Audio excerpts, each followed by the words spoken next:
Station Kesamudram Jamalapuram సమీపంలోని హజ్రత్ మాతా సయ్యద్ సకీనా దర్గాలోని సమాధి శ్వాసిస్తోందంటూ సోమవారం వదంతులు వ్యాపించాయి.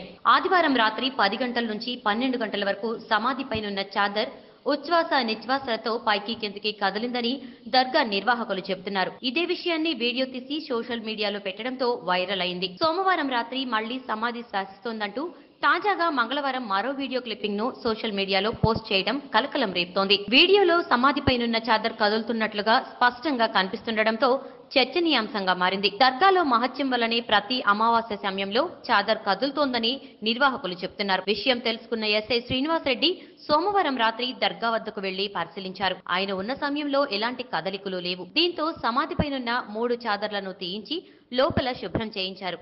అయితే సమాధిపైన పరిచిన చాదర్ సిల్క్ది కావడంతో పాటు పొడవు తక్కువగా ఉండడంతో ఒకవైపు నుంచి గాలి లోపలికి వెళ్లి మరోవైపున చాదర్ను కదిలిస్తోందని భావిస్తున్నట్లు ఎస్ఐ తెలిపారు. ఈ మేరకు చాదర్పై అన్ని వైపులా రాళ్లు పెట్టించగా ఎలాంటి కదలిక లేదని ఎస్ఐ వివరించారు. మళ్లీ వచ్చే అమావాస్య రోజు పరిశీలిస్తామని చెప్పారు. ఈ వీడియోపై మీ విలువైన కామెంట్స్ ని మాతో షేర్ చేసుకోండి. అండ్ ఇంకో విషయం, సబ్స్క్రైబ్ చేయడం మర్చిపోకండి.